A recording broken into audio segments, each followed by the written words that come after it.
Hello दोस्तों, आपका अपने यूट्यूब चैनल इंडी कोचिंग पर बहुत बहुत स्वागत है। हम लोग भारतीय संविधान के जिस घटना चक्र सीरीज को पढ़ रहे हैं, आज उसी क्रम में एक नए चैप्टर राजनीतिक दल को पढ़ेंगे।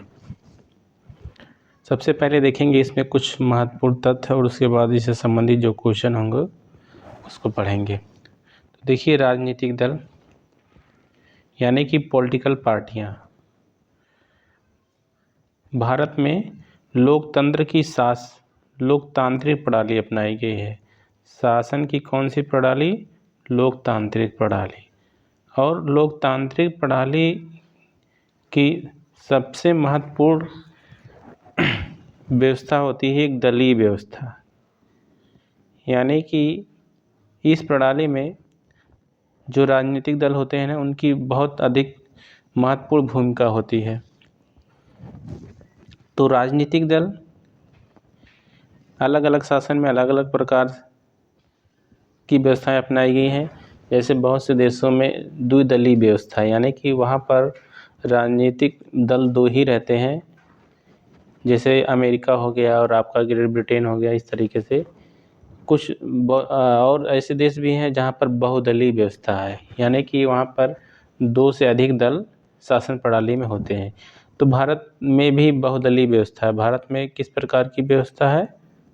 बहुदलीय व्यवस्था। यानी यहाँ पर दो दल से अधिक जो है शासन में भाग ले रहे हैं, राजनीति में भाग ले रहे हैं। तो ये जो पार्टियां होती हैं, ये जो राजनीतिक दल होते हैं, चुनाव में भाग लेते हैं और इनके जो प्रतिनिधि होते हैं वही जनता के प्रतिनिधि होते हैं। ये पार्टियां चुनाव में भाग लेती हैं और उसके बाद सरकारें बनाती हैं। सरकार बनाने के बाद जो है ये शासन प्रशासन चलाती हैं। तो यहाँ पर राजनीतिक जो दल होते हैं ना, ये कई प्रकार से होते हैं और राजनीतिक दल जो होते हैं उनको निर्वाचन आयोग द्वारा मान्यता भी दिया जाता है, उनका पंजीकरण भी होता है। तो तमाम सारी बातें हैं, इससे संबंधित हम लोग देखेंगे। तो चलिए इसमें सबसे पहले नोट्स देखते हैं। राजनीतिक दल, दलीय व्यवस्था राजनीतिक व्यवस्था का एक अंग है। दलीय व्यवस्था द्वारा ही लोकतांत्रिक राजनीतिक व्यवस्था में सरकार का गठन और संचालन होता है। लोक प्रतिनिधित्व अधिनियम 1951 लोक प्रतिनिधित्व अधिनियम 1951 में राजनीतिक दलों का पंजीकरण का प्रावधान है। देखिए, ये सवाल पूछा जाता है कि जो राजनीतिक दल होते हैं ना, वे पंजीकृत होते हैं, रजिस्टर्ड होते हैं, यानी कि उनका जो है पंजीकरण होता है। तो उनका पंजीकरण जो करने का जो काम करता है वो निर्वाचन आयोग करता है। उनका पंजीकरण किसके द्वारा होता है? पंजीकरण तो आप क्या बताएंगे? निर्वाचन आयोग।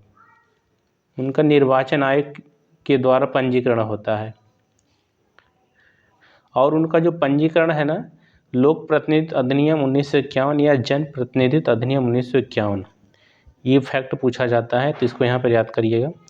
आगे देखते हैं, राजनीतिक दलों का पंजीकरण कौन कराता है? निर्वाचन आयोग। यानी निर्वाचन आयोग जो इसके पहले हम लोग जो चैप्टर पढ़े थे संविधान के भाग 15 और अनुच्छेद 324 से लेकर 329 तक में जो पढ़े थे, वही निर्वाचन आयोग। ये क्या करता है? राजनीतिक दलों का पंजीकरण करता है, रजिस्ट्रेशन करता है। और किस अधिनियम के तहत करता है? लोक प्रतिनिधित्व अधिनियम 1951। तो इसको यहाँ पर याद रखना आवश्यक है कि राजनीतिक दलों का पंजीकरण कौन करता है? तो निर्वाचन आयोग करता है। और राजनीतिक दलों का पंजीकरण निर्वाचन आयोग किस अधिनियम के द्वारा किया जाता है? तो जन प्रतिनिधित्व अधिनियम या लोक प्रतिनिधित्व अधिनियम 1951। आगे देखते हैं, 52वें संविधान संशोधन अधिनियम 1985 द्वारा राजनीतिक दलों को प्रथम बार वर्ष 1985 में संवैधानिक मान्यता मिली। देखिए, दो चीज़ें हैं। एक तो राजनीतिक दलों को पंजीकृत किया जाता है निर्वाचन आयोग के द्वारा, और दूसरा है उनको राजनीतिक दल की मान्यता भी दी जाती है। राजनीतिक दल की मान्यता किसके द्वारा दी जाती है? वो भी निर्वाचन आयोग द्वारा। तो यहाँ पर दो कार्य हो गए, एक तो हो गया पंजीकरण हो गया और दूसरा हो गया मान्यता। मान्यता भी कौन देता है? तो निर्वाचन आयोग। और मान्यता जो देता है निर्वाचन आयोग कि ये राजनीतिक दल हैं, वो उनका प्रावधान किस अधिनियम में किया गया? तो सबसे पहले जो किया गया 52वें संविधान संशोधन अधिनियम 1985 में किया गया। ठीक है, यह अधिनियम कब से लागू है? तो 1 मार्च 1985। तो अभी तक में हम लोग को 2 चीज़ याद रखना है, लोक प्रतिनिधित्व अधिनियम 1951 और जो है 52वां संविधान संशोधन अधिनियम 1985। ये 52वां संविधान संशोधन अधिनियम 1985 जो हुआ था ना, उस समय प्रधानमंत्री राजीव गांधी थे और इस अधिनियम द्वारा दल बदल पर रोक लगाने का प्रयास किया गया था। ये 52वां संविधान संशोधन अधिनियम इसलिए भी जो महत्वपूर्ण हो जाता है कि इस अधिनियम द्वारा भारतीय शासन प्रणाली में दल बदल पर रोक लगाने का पहला प्रयास किया गया। तो चलिए आगे देखते हैं।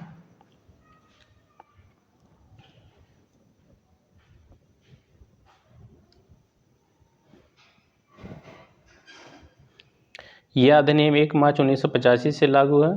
52वें संविधान संशोधन अधिनियम द्वारा भारतीय संविधान में 10वीं अनुसूची को जोड़कर दल बदल को रोकने का प्रयास किया गया। देखिए, जब मूल संविधान बना था ना, मूल संविधान में कितनी अनुसूचियाँ थी? मूल संविधान में केवल 8 अनुसूची थी, 8 अनुसूची। और वर्तमान में जो कितनी अनुसूची है? 12 अनुसूची। तो यानी कि 9, 10, 11 और 12 ये अनुसूचियाँ बाद में जोड़ी गई। तो इसमें से जो 9वीं अनुसूची बाद में जोड़ी गई है वे किससे संबंधित है? 9वीं नहीं, 10वीं अनुसूची। 10वीं अनुसूची किससे संबंधित है? तो दल बदल से संबंधित है। किससे? दल बदल से संबंधित है। और ये जो दल बदल से संबंधित है ना, ये किस संविधान संशोधन अधिनियम द्वारा जोड़ा गया? तो 52वां संविधान संशोधन अधिनियम द्वारा 9वीं अनुसूची जोड़ी गई, जो कि 10वीं अनुसूची, जो कि किससे संबंधित है? दल बदल पर रोक से संबंधित है। और इसी अनुसूची में यह प्रावधान किया गया कि जो राजनीतिक दल है ना, उनको किस प्रकार से मान्यता दिया जाए। मान्यता देने का प्रावधान सर्वप्रथम इसी अधिनियम में किया गया। देखिए, यहाँ पर एक बार रिपीट कर लेते हैं। 9वीं अनुसूची भूमि सुधार से संबंधित है, भूमि सुधार से। 10वीं अनुसूची जो बाद में जोड़ी गई, 10वीं अनुसूची दल बदल कानून से संबंधित है, दल बदल कानून से। 11वीं अनुसूची किससे संबंधित है? तो पंचायती व्यवस्था से, पंचायती राज व्यवस्था से। ये पंचायती राज व्यवस्था। और 12वीं अनुसूची किससे संबंधित है? तो ये शहरी निकाय से, शहरी निकाय से। शहरी निकाय का मतलब यहाँ पर नगर पालिका से, नगर पालिका से। तो 9वीं अनुसूची जो जोड़ा गया भूमि सुधार से संबंधित है, ये प्रथम संविधान संशोधन अधिनियम, प्रथम संविधान संशोधन अधिनियम। जो 10वीं अनुसूची जोड़ी गई, ये कौन सा है संविधान संशोधन दल बदल? ये 52वां संविधान संशोधन। यहाँ पर थोड़ा सा रिवीजन कर लेते हैं, फिर आगे हम लोग बढ़ते हैं। 11वीं अनुसूची पंचायती राज से संबंधित है, ये 73वां संविधान संशोधन 1992 से। और 12वीं अनुसूची जो नगर पालिका या शहरी निकाय संबंधित है, तो ये 74वां संविधान संशोधन अधिनियम 1992 से। ठीक, यहाँ पर इतने सारे फैक्ट यहाँ पर हम लोग अभी रिवीजन कर लिए हैं, इसको याद रख सकते हैं, महत्वपूर्ण है परीक्षा की दृष्टि से। चलिए आगे देखते हैं। 91वें संविधान संशोधन अधिनियम 2003 द्वारा 10वीं अनुसूची में संशोधन किए गए हैं। यानी कि ये जो 52वां संविधान संशोधन अधिनियम 1985, बाद में उसमें संशोधन भी किया गया। ये कब किया गया? तो 91वें संविधान संशोधन 2003 द्वारा। अगला देखते हैं। आंतरिक दलीय लोकतंत्र राजनीतिक दलों के आंतरिक चुनाव के लिए प्रयुक्त होता है। आंतरिक दलीय लोकतंत्र, देखिए एक यहाँ पर शब्द आया है आंतरिक दलीय लोकतंत्र। देखिए यहाँ पर इसको ध्यान रखिएगा, आंतरिक दलीय लोकतंत्र। देखिए, जो राजनीतिक दल होते हैं ना, या पार्टियां जो होती हैं ना, उनकी अपनी भी व्यवस्था होती है। उनके पार्टियों में भी कई पदाधिकारी आपस में होते हैं, वे पार्टी के सदस्यों में से ही चुने जाते हैं। तो उनकी भी एक प्रक्रिया होती है, उनका भी एक नियम होता है, उनके यहाँ भी एक प्रावधान अपना खुद का उनका होता है, किस प्रकार से उस पार्टी का अध्यक्ष चुना जाएगा, किस प्रकार से पार्टी का सचिव चुना जाएगा, किस प्रकार से पार्टी की सदस्यता कोई ग्रहण कर सकता है। ये सारी जो व्यवस्था होती है, जो उनका खुद का नियम कानून होता है ना, उसी को कहा गया है यहाँ पर आंतरिक दलीय लोकतंत्र कहा गया है। ये आगे सवाल में पूछा गया है, इसीलिए यहाँ पे इसको ध्यान दीजिएगा। आगे देखिए, जो दल के पदाधिकारियों के चुनाव हुए तो समय समय पर होते हैं। ये देखिए, इनका कहने का मतलब जो पार्टी होती है ना, उसके जो पदाधिकारी होते हैं, उनका चुनाव जिस प्रक्रिया से होता है उसी को कहा गया है आंतरिक दलीय लोकतंत्र। आगे देखते हैं, भारत के विभिन्न राजनीतिक दलों को राष्ट्रीय या राज्य स्तरीय पार्टी की मान्यता देने का अधिकार।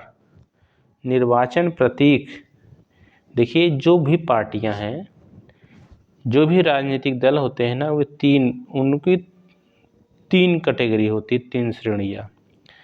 पहला तो एक है कि वे राष्ट्रीय पार्टी है, राष्ट्रीय पार्टी, ठीक, नेशनल पार्टी। दूसरा ये है कि वह राज्य स्तर की पार्टी है, राज्य स्तर पार्टी। इसी को क्षेत्रीय पार्टी भी कहा जाता है, क्षेत्रीय पार्टी, क्षेत्रीय पार्टी।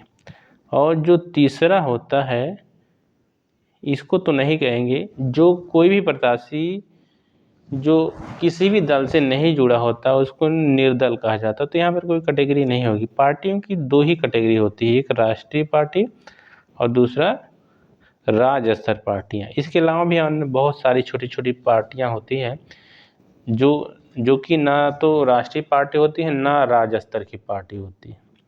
यहाँ पर थोड़ा सा देख लेते हैं, जो भी पार्टियों को मान्यता दिया जाता है ना, किसके द्वारा दिया जाता है, तो आप कहेंगे निर्वाचन आयोग के द्वारा। किसके द्वारा मान्यता दिया जाता है, निर्वाचन आयोग द्वारा।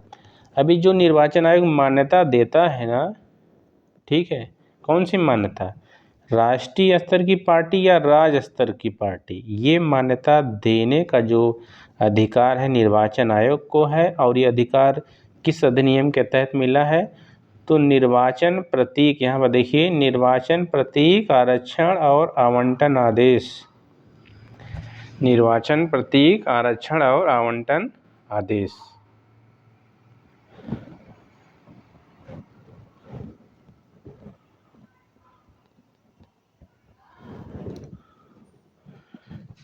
निर्वाचन प्रतीक आरक्षण आवंटन आदेश 1968 के द्वारा, ये भी सब यहाँ पर याद करिएगा कि पार्टियों को राष्ट्रीय स्तर की पार्टी और राज्य स्तर की पार्टी की मान्यता देने का जो प्रावधान है, जो अधिकार दिया गया है, वह किस अधिनियम में है, तो निर्वाचन प्रतीक आरक्षण और आवंटन आदेश 1968। ठीक, अब देखिए यहीं पर राष्ट्रीय स्तर की पार्टी कौन होती है, राज्य स्तर की पार्टी। राष्ट्रीय स्तर की पार्टी होती है यानी कि जिसका प्रभाव देश में होता है, एक राज्य स्तर तक सीमित नहीं होता है, जिसका प्रभाव एक देश तक, ये राष्ट्र तक होता है, उसको राष्ट्रीय पार्टी कहते हैं। और राज्य स्तर की पार्टी या क्षेत्रीय पार्टी उस पार्टी को कहते हैं जिसका प्रभाव या जिसका राजनीतिक प्रभाव एक राज्य विशेष तक ही सीमित होता है, उसको राष्ट्रीय स्तर की, राज्य स्तर की पार्टी कहा जाएगा। ठीक है, तो आगे हम लोग देखते हैं कि इस वर्तमान में ये 6 राष्ट्रीय स्तर की पार्टियां हैं और राज्य स्तर की जो पार्टियां हैं उनकी संख्या कितनी है, 55 वर्तमान में। ये है मई 2023 के आंकड़े के अनुसार वर्तमान में, जो अभी तक लेटेस्ट है वो मई 2023 तक का वो आंकड़ा है।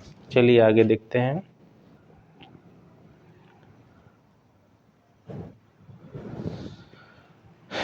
वर्तमान में देश में कुल 8 राजनीतिक दलों को राष्ट्रीय पार्टी का दर्जा दिया गया है। ये इसको 6 मानिएगा क्योंकि ये जब का ये पहले का ये डाटा है। वर्तमान में ये 6 राजनीतिक पार्टियां हैं। अब देखिए 6 राजनीतिक पार्टियों का यहाँ पर नाम लिखा गया है। एक तो भारतीय राष्ट्रीय कांग्रेस है, क्या है एक यहाँ पर भारतीय राष्ट्रीय कांग्रेस, ये हो गया, ठीक। दूसरा भारतीय जनता पार्टी, ये हो गया। और ये जो तीसरा है आपका, ये जो तीसरा है ये बहुजन समाज पार्टी, और चौथा है आपका कम्युनिस्ट पार्टी ऑफ इंडिया, भारतीय Communist Party, National People's Party. कितनी पार्टियां हो गई? 6 पार्टी। और इसमें एक और पार्टी जोड़ लीजिए, आपका आम आदमी पार्टी। पार्टी एक कौन सी? आम आदमी पार्टी। आम आदमी पार्टी जिसको क्या कहा जाता है? आप कहा जाता है। ये वर्तमान में 6 राष्ट्रीय स्तर की पार्टियां हैं। 6 को आपको नाम याद रखना है। एक तो भारतीय राष्ट्रीय कांग्रेस, इसकी स्थापना कब हुई थी? तो 1885, हम जानते ही हैं। इसका चुनाव चिन्ह हाथ का पंजा। इसका चुनाव चिन्ह क्या है? यहाँ हाथ का पंजा है। इस तरीके से भारतीय जनता पार्टी, इसकी स्थापना 1980 में, 80 के आसपास की गई थी। उसकी स्थापना 1980 में।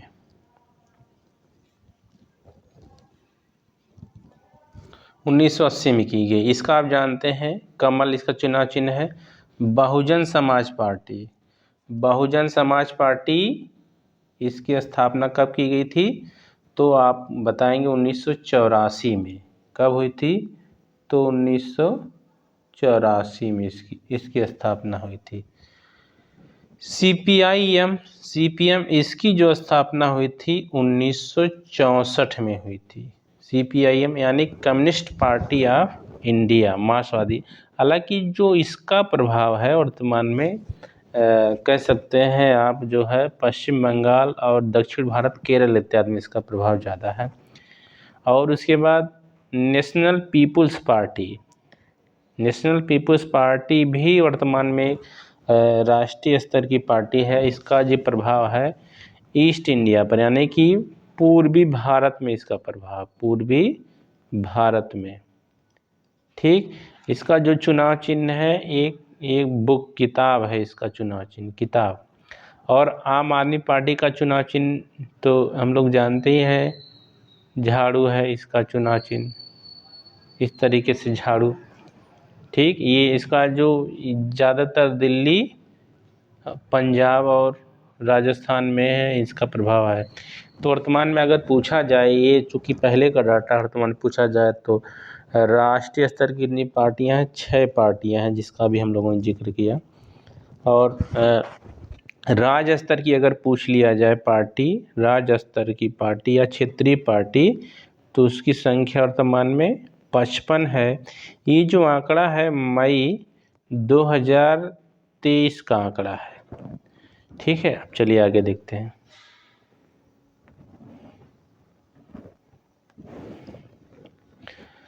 भारत में वैश्य मताधिकार के आधार पर मतदान होता है। वैश्य मताधिकार की चर्चा हम लोगों ने इसके पहले वाले चैप्टर में, जब निर्वाचन आयोग पढ़ रहे थे, वहाँ पर चर्चा किया था हम लोग ने।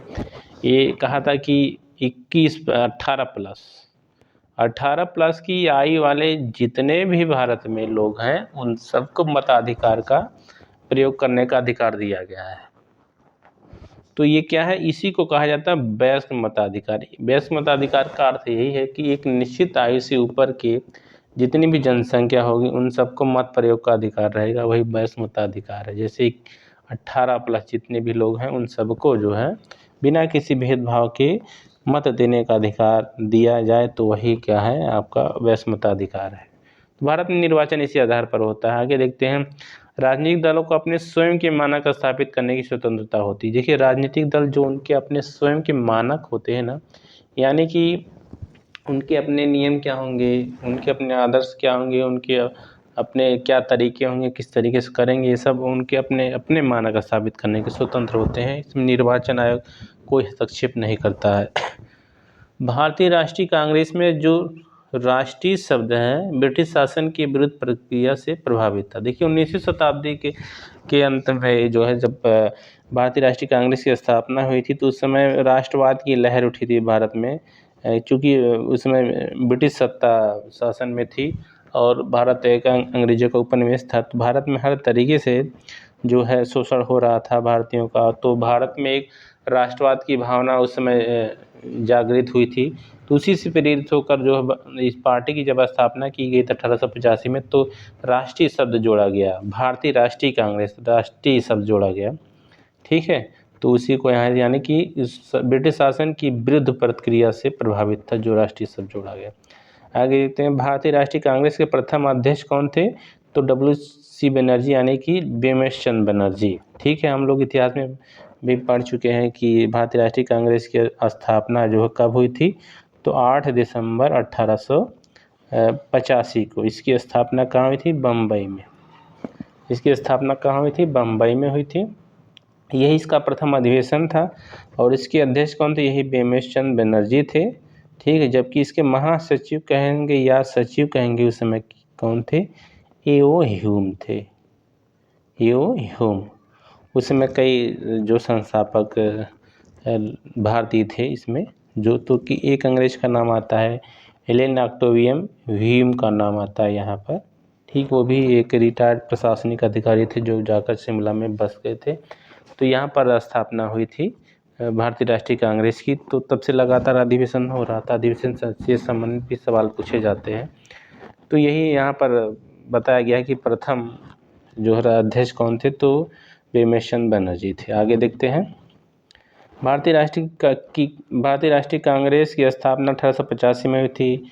भारतीय जनता पार्टी के प्रथम अध्यक्ष अटल बिहारी वाजपेयी थे, जो कि बाद में ये PMB यानी कि प्राइम मिनिस्टर भी बनते हैं भारतीय जनता पार्टी के। वर्तमान में भारतीय राजनीति में सबसे बड़ी पार्टी भी यही है, भारतीय जनता पार्टी, और इसमें इसका केंद्र में सरकार भी है। अगर देखते हैं भारतीय जनता पार्टी का गठन कब हुआ था? 1980 में हुआ था। इसका गठन कब हुआ था? 1980 में हुआ था। अगला देखते हैं, इंडिपेंडेंट लेबर पार्टी की स्थापना BR अम्बेडकर ने 1936 में किया था। देखिए, अम्बेडकर ने भी कई राजनीतिक संस्थाओं की स्थापना किया था, तो उसमें एक पार्टी है इंडिपेंडेंट लेबर पार्टी। इसी की स्थापना कब उन्होंने? 1936 में किया था। वर्तमान में सक्रिय कम्युनिस्ट पार्टी ऑफ इंडिया यानी कि CPI की स्थापना 1925 में तथा कम्युनिस्ट पार्टी ऑफ इंडिया मार्क्सवादी यानी कि CPIM communist Party of India इसकी स्थापना जो 1964 में हुई थी, जो कि अभी हम लोगों ने चर्चा किया। देखिए, दो पार्टियां हैं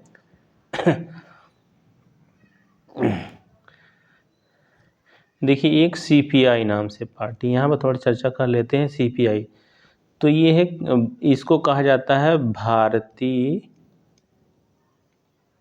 कम्युनिस्ट पार्टी। भारतीय कम्युनिस्ट पार्टी, इसको CPI कहा जाता है। इसकी स्थापना जो है 1920 में। इसकी स्थापना कब किया गया था? 1920 में। और ये कहाँ किया गया था? ताशकंद में। ताशकंद में किया गया था। ताशकंद कहाँ? उज्बेकिस्तान में है। तो वहीं पर इसकी स्थापना किया गया था एम एन राय और उनके कई सहयोगी थे। इन्होंने इसकी स्थापना किया था CPI यानी कि जो भारतीय कम्युनिस्ट पार्टी की स्थापना सबसे पहले 1920 में ताशकंद में हुआ था। कहाँ हुआ था? ताशकंद में। ठीक, इसको आप ज़रा ध्यान से सुनिएगा, ताशकंद में हुआ था।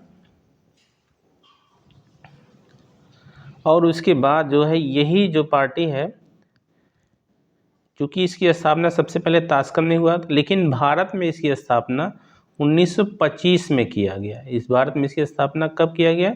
1925 में किया गया। ठीक, लेकिन इस पार्टी में बाद में फूट पड़ जाती है। ये पार्टी, इसका विभाजन हो जाता है 1964 में विभाजन हो जाता है। और 64 में इसमें से एक और ने पार्टी उभर कर आती है जिसका नाम है CPIM। ठीक, CPIM, यहाँ पे एक शब्द जुड़ जाता है एक यम करके, यानी कि CPI communist Party of India, और यम का मतलब है यहाँ पर मार्क्सवादी।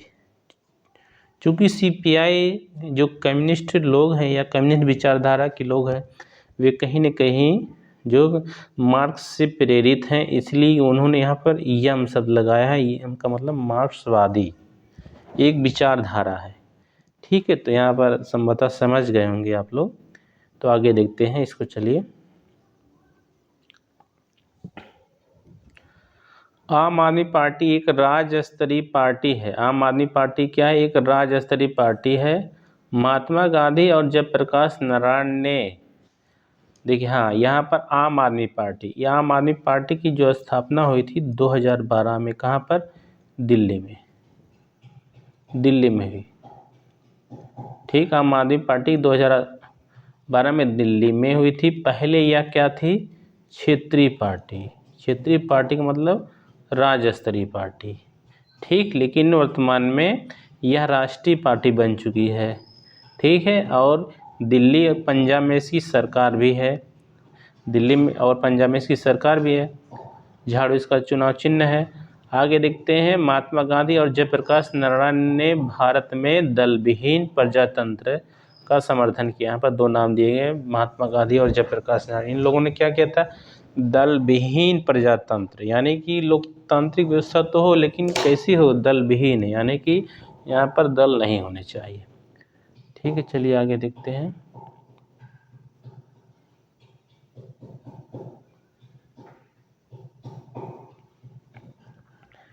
तो ये हो गया आपका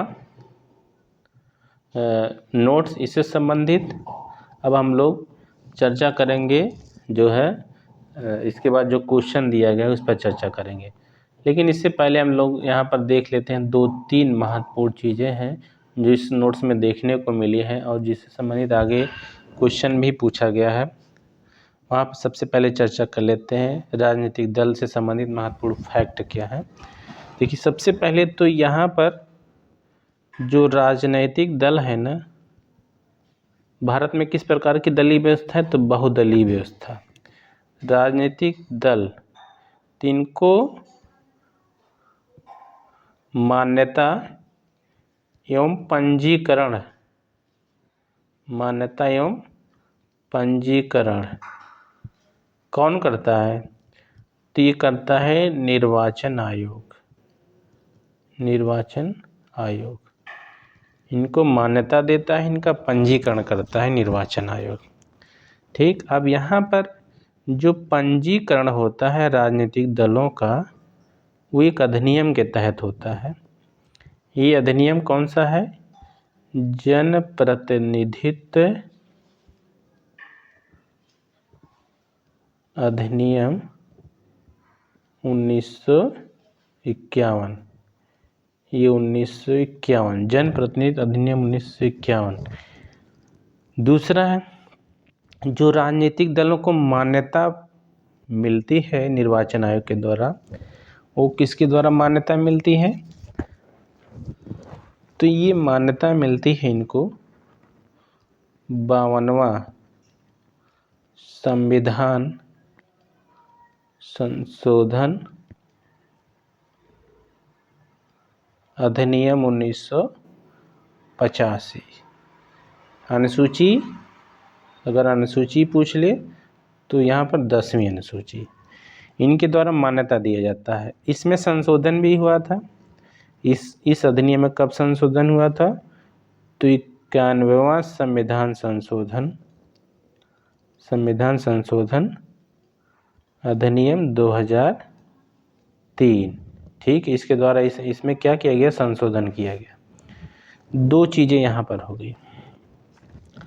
और इसके अलावा जो राजनीतिक दल होते हैं ना, राजनीतिक जो दल होते हैं, इनको राष्ट्रीय पार्टी और क्षेत्रीय पार्टी या राज्य स्तर की पार्टी का दर्जा भी दिया जाता है या मान्यता भी दी जाती है। ठीक, तो ये जो मान्यता दी जाती है,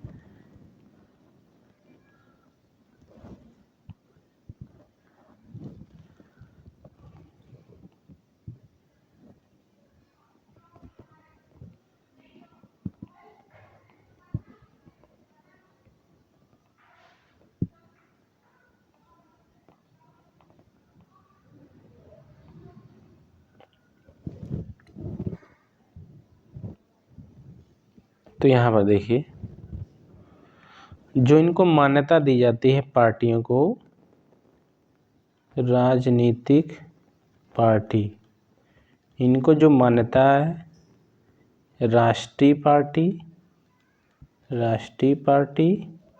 या क्षेत्रीय पार्टी, इनकी मान्यता दी जाती है। अब ये मान्यता किस आधार पर दी जाता है, कोई अधिनियम है क्या है, तो यहाँ पर एक अधिनियम है निर्वाचन या चुनाव, निर्वाचन चिन्ह आरक्षण एवं आवंटन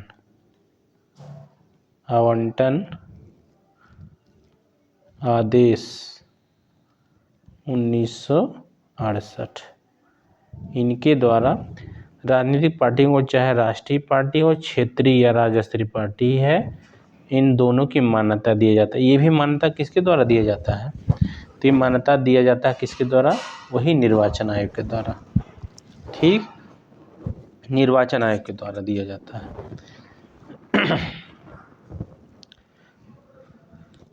दूसरी चीज यहीं पर ये है कि ये जो राष्ट्रीय पार्टी है ना, राष्ट्रीय पार्टी की मान्यता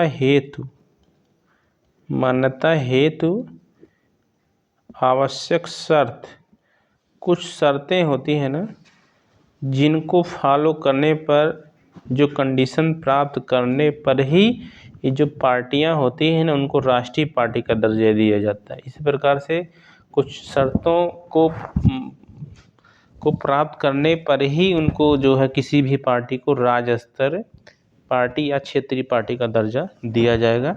इसको हम लोग आगे चर्चा करेंगे क्वेश्चन में, जहाँ भी ये चीज़ आएगी वहाँ पर क्वेश्चन में इसकी चर्चा कर लेंगे। तो ये इतनी महत्वपूर्ण बातें हैं जो आप लोगों को बतानी थी, ताकि क्वेश्चन अच्छे से अच्छे हम लोग हल कर सकें। कुछ कॉन्सेप्ट भी यहाँ पर बता दिया हमने। तो चलिए आगे देखते हैं क्वेश्चन से संबंधित।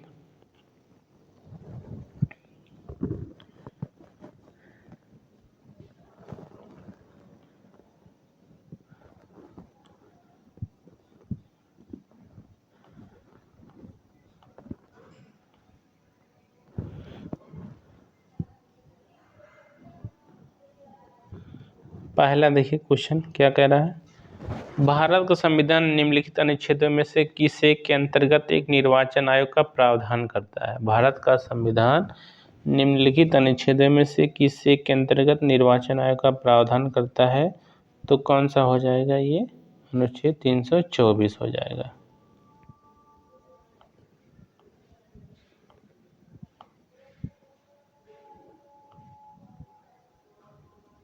इस क्वेश्चन को तो हल कर लिया गया था, इसके आगे वाला चैप्टर है उसको हल करना है।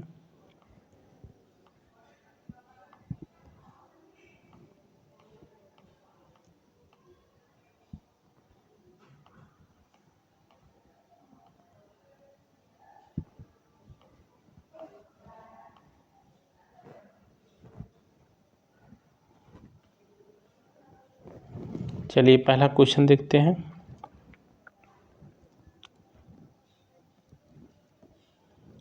निम्नलिखित कथनों पर विचार कीजिए। पहला क्या है, लोक प्रतिनिधित्व अधिनियम 1951 राजनीतिक दलों के पंजीकरण का प्रावधान करता है। हाँ, अभी हम लोगों ने इसके पहले पढ़ा। लोक प्रतिनिधित्व अधिनियम जो 1951 है वो राजनीतिक दलों को पंजीकरण करने का प्रावधान करता है। और ये पंजीकरण कौन करता है, तो ये निर्वाचन आयोग करता है। कौन करता है, ये निर्वाचन आयोग करता है। किस अनुच्छेद में निर्वाचन आयोग का प्रावधान, तो अनुच्छेद 324। चलिए आगे देखते हैं। दूसरा, पहला सही हो गया। राजनीतिक दलों का पंजीकरण निर्वाचन आयोग करता है, ये सही है, वही बात जो हम लोग चर्चा किया। तीसरा देखते हैं, राष्ट्रीय स्तर का राजनीतिक दल वह है जिसे 4 या अधिक राज्यों में मान्यता प्राप्त है। 4 या अधिक राज्यों में मान्यता प्राप्त है। यहाँ पर देखिए, जो राष्ट्रीय स्तर का दर्जा प्राप्त करने के लिए या राष्ट्रीय स्तर का जो पार्टी है उसकी शर्तों को पूरा करने के लिए यहाँ पर एक शर्त को दिया गया है, 4 या अधिक राज्यों में मान्यता प्राप्त हो। लेकिन मान्यता क्या होनी चाहिए, यहाँ पर राज्य स्तर की पार्टी। अगर कोई पार्टी 4 राज्य में राज्य स्तर की पार्टी की मान्यता प्राप्त कर चुकी है, तब वह राष्ट्रीय दल या राष्ट्रीय पार्टी की मान्यता उसको मिल जाती है। चौथा देखते हैं 1999 के आम चुनाव में निर्वाचन आयोग द्वारा मान्यता प्राप्त 6 राष्ट्रीय और 48 राज्य स्तरीय दल थे। देखिए उस समय एक करंट का सवाल है तो यहाँ पर बहुत फोकस नहीं करना है, यहाँ पर देख लेना है जो 2019 का जो चुनाव हुआ है, करंट का डाटा बता दे रहे हैं। 2019 का जो चुनाव हुआ था लोकसभा, यहाँ क्योंकि यहाँ पर पूछ सकता है 1999 उस समय पहले पूछा था, वर्तमान में भी पूछ सकता है। तो 2019 में जो चुनाव हुआ था लोकसभा को, उसमें 8 राष्ट्रीय स्तर की पार्टियां थी और 59 क्या थी, राज्य स्तरीय पार्टियां थी। तो यहाँ पर देखते हैं, चलिए इसकी व्याख्या देख लेते हैं।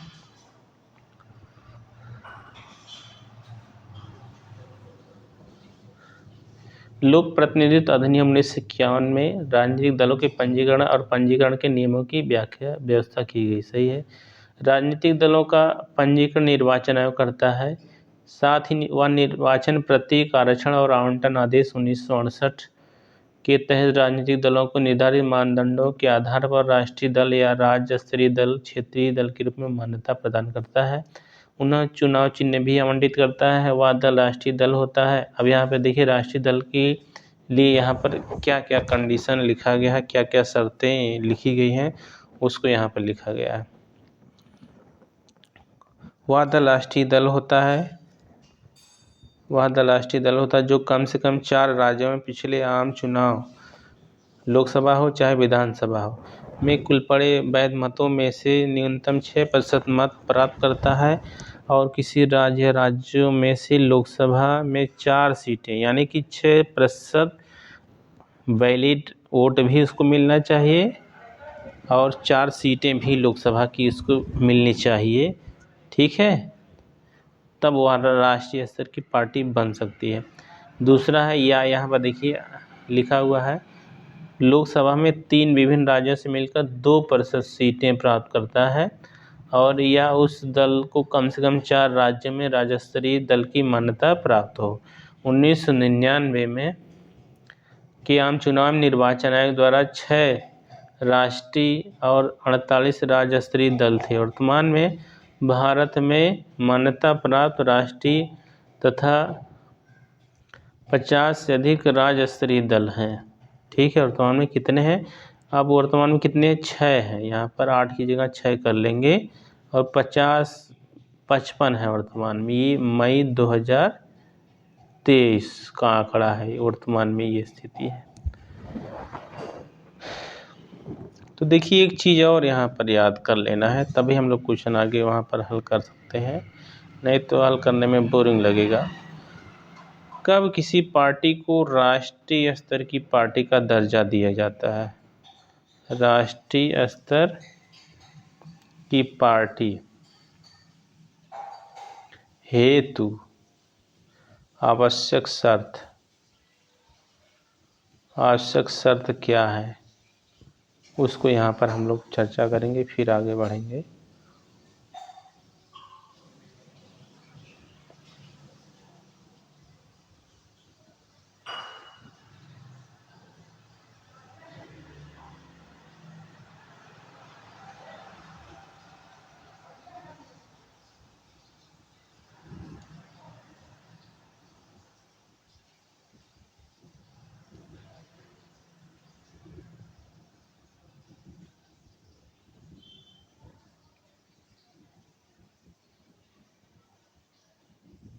अब क्या क्या शर्त हैं उसको हम लोग पहले चर्चा करते हैं, फिर आगे बढ़ते हैं।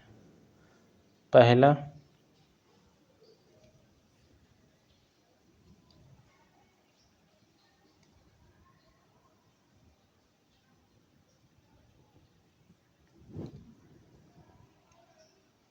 पहली शर्त क्या है? राष्ट्रीय स्तर का दर्जा प्राप्त करने के लिए क्या क्या शर्तें हैं, हम लोग उसको चर्चा करते हैं, तब आगे बढ़ते हैं। पहली शर्त तो यह है कि जिस भी राज्य में, ठीक, जिस भी राज्य में वह पार्टी वर्तमान में काम कर रही है, जिस भी राज्य में अगर वो पार्टी वर्तमान में काम कर रही है, तो वहाँ विधानसभा जो चुनाव हुआ है विधानसभा या लोकसभा का जो भी पिछला चुनाव हुआ है, विधानसभा का या लोकसभा का जो पिछला चुनाव हुआ है, ठीक, 4 राज्यों में, फिर से देखते हैं, 4 राज्यों में, 4 राज्यों में जो भी पिछला चुनाव हुआ विधानसभा का या लोकसभा का चुनाव हुआ है, वहाँ पर जो कुल वोट पड़े हैं ना, कुल वैलिड जो वैध जो मत पड़े हैं, उसका 6% प्राप्त होना चाहिए। कितने राज्यों में? 4 राज्यों में। तथा यहाँ प्लस उसके बाद वहाँ पर 4 लोकसभा की सीट, लोकसभा की सीट, लोकसभा सीट मिलनी चाहिए।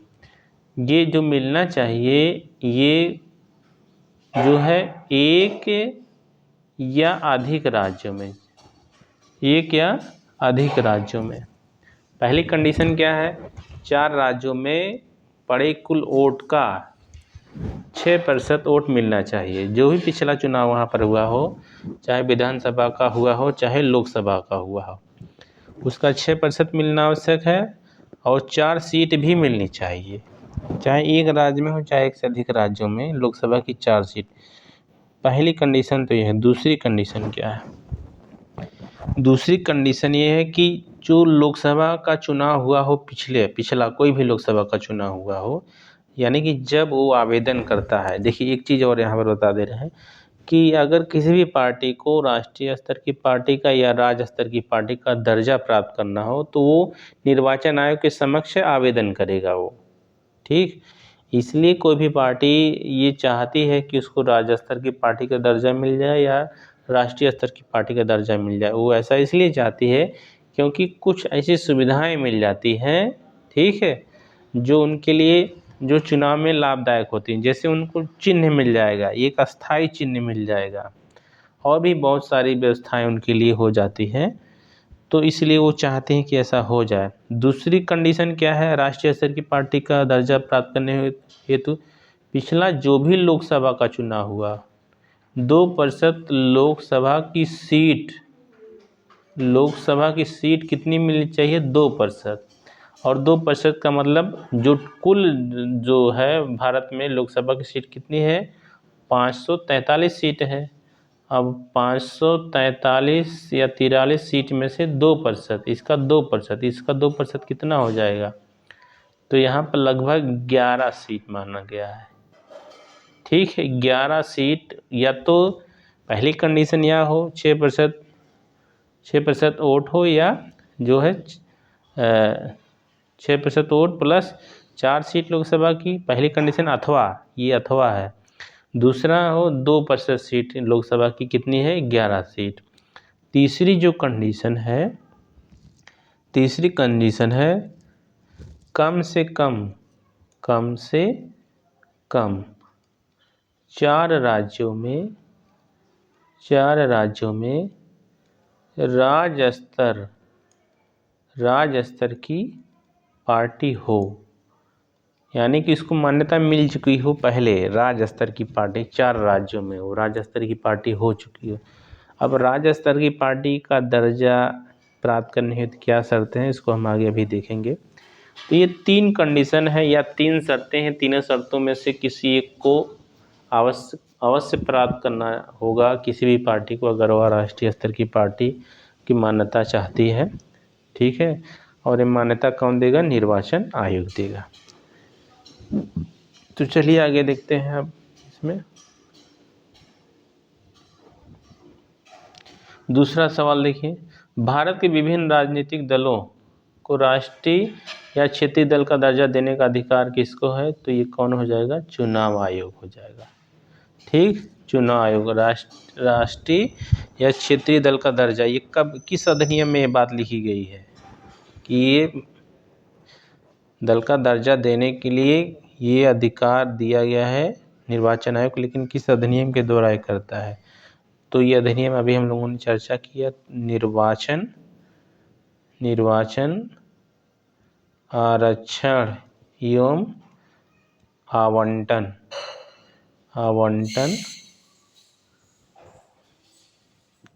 आदेश 1968। इसी के द्वारा उनको क्षेत्रीय या राष्ट्रीय दल का दर्जा दिया जाता है निर्वाचन आयोग के द्वारा। चलिए आगे देखते हैं। तीसरा, निम्न में से कौन भारत में राजनीतिक दलों को मान्यता प्रदान करता है? वही निर्वाचन आयोग। निर्वाचन आयोग का प्रावधान अनुच्छेद 324 में है। भाग कितना है? तो भाग 15। ठीक है, वही किस अधिनियम के तहत? वही जो अभी हम लोगों ने, हाँ ये अधिनियम बदल जाएगा। भारत में राजनीतिक दलों को मान्यता किस अधिनियम के तहत दिया जाता है? तो ये हो जाएगा 52वां संविधान संशोधन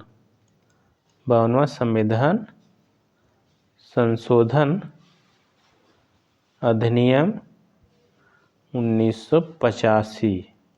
इसी के द्वारा किसी भी राजनीतिक दल को मान्यता दिया जाता है।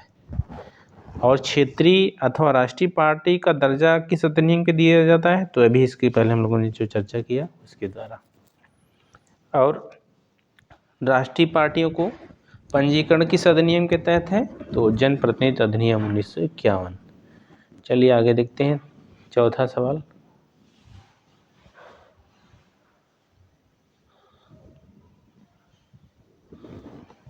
चौथा देखिए, भारत में राजनीतिक दलों को निम्नलिखित में से किसके द्वारा पंजीकृत और मान्यता प्रदान किया जाता है? तो ये राजनीतिक दलों को तो आ गया भारत का निर्वाचन आयोग। भारत के निर्वाचन आयोग के बारे में प्रावधान भाग 15 अनुच्छेद 324 है।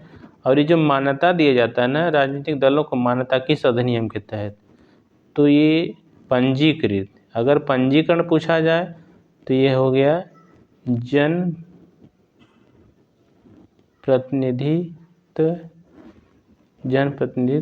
अधिनियम 1951 के द्वारा उनको पंजीकरण किया जाता है। और मान्यता किस अधिनियम के तहत?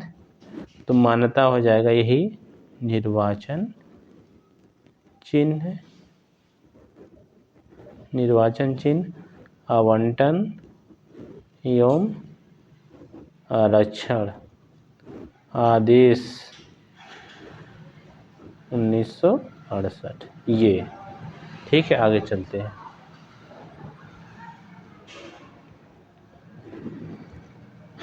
किसी दल को राष्ट्रीय दल के रूप में स्वीकृति तब मिलती है जब वह कुल मतदान का 5% प्राप्त करता, नहीं अगर 6% प्राप्त करता और 4 लोकसभा की सीट प्राप्त करता तब उसको मिल जाता। सभी चुनाव क्षेत्र में चुनाव लड़ता है, नहीं 4 से अधिक राज्यों में सत्ता प्राप्त करता है। सत्ता का क्या मतलब यहाँ पर? ये भी गलत है। 4 से अधिक राज्यों में अगर वह राज्य स्तर की पार्टी का दर्जा प्राप्त कर लेता तब वह राष्ट्रीय पार्टी बन जाता, तो इसलिए सही नहीं है। 4 राज्यों में मतदान का 5%, नहीं ये भी गलत है। 4 राज्यों में नहीं, 4 राज्यों में तो सही है लेकिन 6% होना चाहिए। यहाँ पर जो 5% है ना वो 6% होना चाहिए, तो ये गलत हो जाएगा। आगे व्याख्या देख लेते हैं इसकी। निर्वाचन प्रतीक आरक्षण और आवंटन आदेश 1968 यथा संशोधित अनुसार किसी राजनीतिक दल को राष्ट्रीय दल के रूप में निर्वाचन आयोग द्वारा तभी स्वीकृति प्रदान किया जाता है जबकि निम्नलिखित 3 शर्तें, वही जो हम लोगों ने इससे पहले चर्चा किया था वही यहाँ पर लिखा है, तो यहाँ पर फिर से पढ़ने की कोई आवश्यकता नहीं है। आगे देखते हैं छठवां, भारत में किसी दल को राष्ट्रीय दल बनने हेतु पूर्व चुनाव में कम से कम कितना % वोट प्राप्त होना चाहिए? पूर्व चुनाव में, ठीक है, पूर्व चुनाव में 4 से अधिक, यहाँ पर देखिए पूर्व चुनाव में यहाँ पूछ रहा है कि पूर्व चुनाव में कितने %, जो हम लोगों ने चर्चा किया 6% वोट मिलना चाहिए। 6% वोट कितने राज्यों में? 4 राज्यों में, 4 राज्यों में 6% वोट।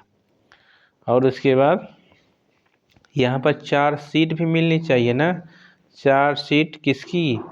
लोकसभा की। लोकसभा की, तब वह जो है राष्ट्रीय स्तर की पार्टी बन सकती है। तो यहाँ पर देखिए क्या लिखा है व्याख्या में, 4 या इससे अधिक राज्यों में वैध वोट का 10%, तो पहला गलत, 10% नहीं 6% होना चाहिए। बी 4 या अधिक राज्यों में वैध वोट का 4%, गलत, ये 6% होना चाहिए, भी गलत। 2 राज्यों में वैध वोट का 15%, ये भी गलत। आधे से ज़्यादा राज्य में वैध वोट का 6, आधे से ज़्यादा नहीं, 4 या 4 से अधिक राज्यों में। ई वाला है तो यही सही होगा, क्योंकि उपरोक्त में से कोई नहीं है, तो यही सही होगा। आगे देखते हैं।